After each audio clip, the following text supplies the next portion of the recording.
যারা বিপদে আছেন, যারা সমস্যার মধ্যে আছেন, অসুস্থ আছেন, তাদের জন্য একটা রাসূলের পদ্ধতি অনুযায়ী একটা নিরাময়ের ওষুধ আমি বলে দেব ইনশাআল্লাহ। যদি ইখলাস এর সহিত করতে পারেন তাহলে আল্লাহ পাক রব্বুল আলামিন আপনার যত বড় বিপদ হোক, যত বড় সমস্যা হোক, অসুস্থতা, আল্লাহ পাক রব্বুল আলামিন মুক্তি দেবেন।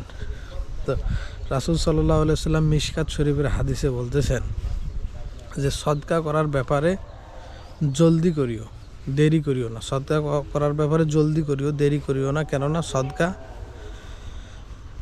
বিপদ সদকাকে ডিঙ্গাইতে পারে না। অর্থাৎ যে আমার উপর বিপদ আসতেছে, যদি আমি সদকা দ্বারা সেটা নিরাময় করি, ওই বিপদ, ওই সদকার উপর দিয়ে বিপদ আমার যাইতে পারবে না। তো এর জন্য বিপদ আসার আগেই সদকা করা এবং বিপদ আসলেই বেশি বেশি সদকা এবং দোয়া করতে থাকা রাসূল সাল্লাল্লাহু আলাইহি সাল্লাম বলতেছেন মিশকাত শরীফের হাদিসে। তো রাসূল সাল্লাল্লাহু আলাইহি সাল্লাম আরও বলতেছেন যে সদকা তো বিপদকে ডিঙ্গাইতে পারে না, আর সদকা সকালে ভোরে করার কথা বলতেছেন যে সকাল সকাল ভোরে করিও।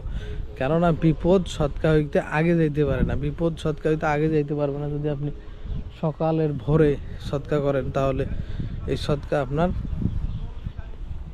বিপদের উপর দিয়ে বিপদকে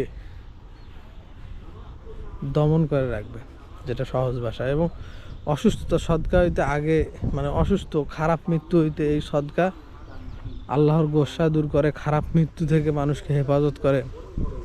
আর রোগীদের সদকা দ্বারা চিকিৎসা করো, এই কথা বলতেছেন যে রোগীদের সদকা দ্বারা চিকিৎসা করো।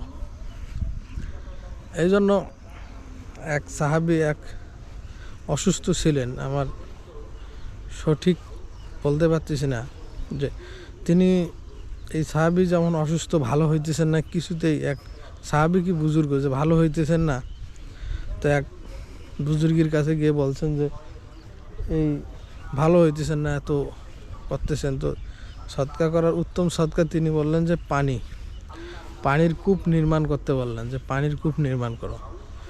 তিনি পানির কূপ নির্মাণ করে দিলেন সদকা হিসাবে। মানুষ সেখান থেকে যতদিন পানি খাইছে, তো কিছুদিনের মধ্যেই সেই ব্যক্তি সুস্থ হয়ে গেলেন। তো সঠিক আমি নাম বলতে পারলাম না, কিন্তু পানির কূপ, পানি দ্বারা সদকা। মানুষ যেখানে আপনার কোথাও যদি আপনি পানির সমস্যা দেখেন, তাহলে পানির টিউবওয়েল, এখন তো কূপ নেই, এখন টিউবওয়েল যদি আপনি তৈরি করে দিতে পারেন, মানুষের এই উপকার করতে পারেন, আল্লাহ পাক রব্বুল আলামিন আপনাকে উত্তম সদকা এটা বলা হয়েছে।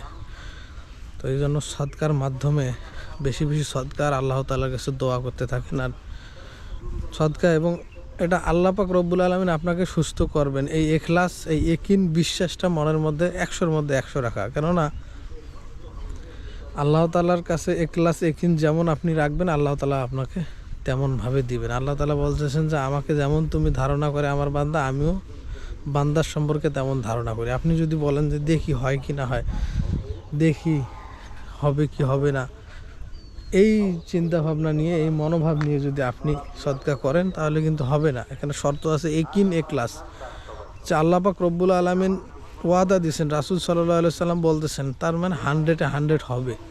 এই ইয়াকিন, ইখলাস, বিশ্বাস আল্লাহর কাছে রাখতে হবে, রেখে সদকা করতে হবে এবং আল্লাহর কাছে দোয়া করতে হবে, কান্নাকাটি করতে হবে। তো আল্লাহ পাক রব্বুল আলামিন আমাদের সকল বিপদকে, সকল সমস্যাকে দূর করে দেখ। আসসালামু আলাইকুম ওয়া রাহমাতুল্লাহি ওয়া বারাকাতুহু।